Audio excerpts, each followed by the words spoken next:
UFC 288. Aljamain Sterling, the Funkmaster, taking on the Cringe, aka Triple C Henry Cejudo. And let's just get it out the way straight away. Henry's been sitting on the old sidelines, coaching people, etc., etc. You know, we've seen the UFC, package thing. You know, and he's been doing some work. He's definitely been doing some work, but what he hasn't been doing, he's been fighting, maybe simulating and training and stuff, but he ain't been in there putting in the work. He's been out for almost 3 years. Um, he's very skilled, but let's just be honest. Aljo's massive in comparison. He's got the reach, and his style of wrestling versus Aljo's style of wrestling and jiu-jitsu, funk jitsu, you know, we got we've got a recipe for and still reigning, defending Bantamweight champion of the world, Aljamain Sterling. That's the only way I can see it going down. Now, obviously, this is mixed martial arts and anything can go down. But we're pretty much going to see what Aljo did to TJ Dillashaw. And TJ was real good, man. I mean, forget all the PD some and all that kind of foolishness. He was a good fighter, man. Real good fighter. Um, Shoulder injury or no shoulder injury, I don't care. The result would have been the same. Maybe not as quick, but it would have been exactly the same. Okay. So we're getting a finish. I don't think this is going to go to the decision. I really don't. Aljo is getting better and better every single fight. And Henry may be a good tactician. Maybe, he's obviously very skilled and two-division champion. We know this. And gold medal. Yeah, we know this, but you ain't taking that strap.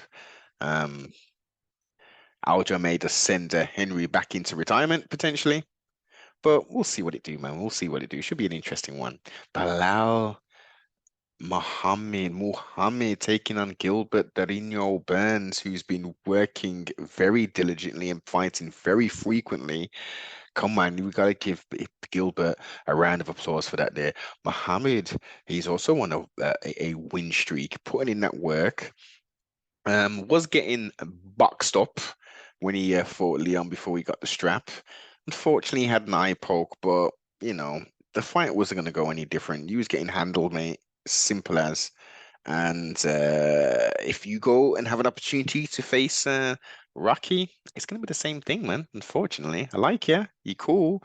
But I don't know, man. I really don't know you're going to take the strap from Brum. We got Gilbert Darino Burns again. He's doing his thing. Retired Jorge, aka the running man Masvidal.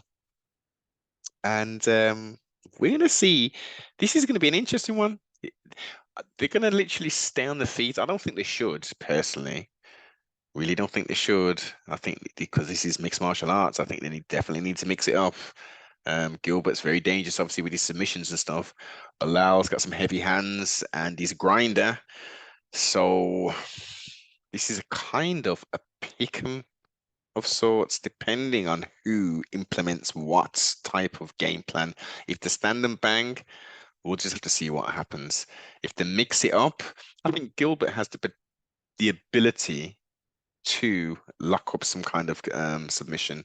Bilal, if he can control it and get my youth there on the ground, he can pound him out, man.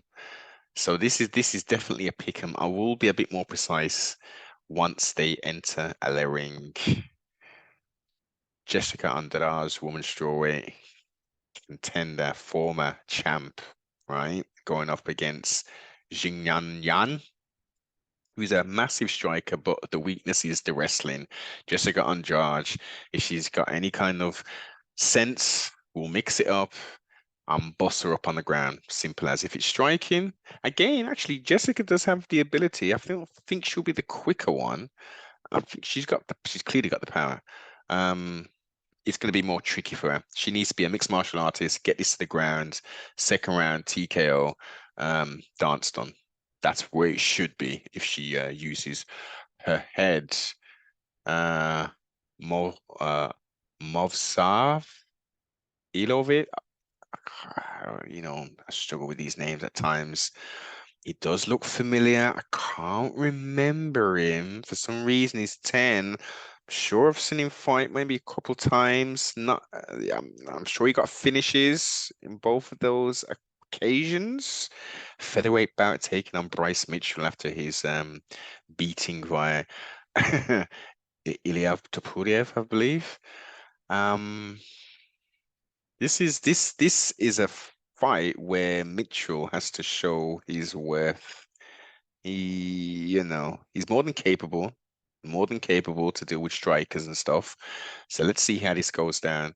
Is he still kind of got that psychological anchor reference that defeat, or has he improved and he's going to show them that that was a little bump in the road and a nothing.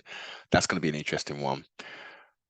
Cron Gracie taking on Charles Jourdain. I haven't seen Cron in quite some time. That's going to be a nice one. That's going to be a nice, interesting back and forth. Charles Jourdain's got the length. Sure, he's got the length advantage in that respect. Cron's tough, man, not just a Brazilian jiu-jitsu practitioner. He'll strike as well and kick. And he's very durable as well. That's gonna be cool. We got another cool one for the prelims. Drew Dober taking on Matt Favola. Yeah, yeah. I don't even need to say anything more. That's gonna be fun. Lightweight, Kennedy and Koiju. Apologies. Very tall brother from Nigeria. I think he's got an interesting sort of moniker as well, taking on Devin Clark, who's always, well, generally, he's always a smaller fighter. And again, he's durable as hell. Um, we'll see what it do. We'll see what it do. I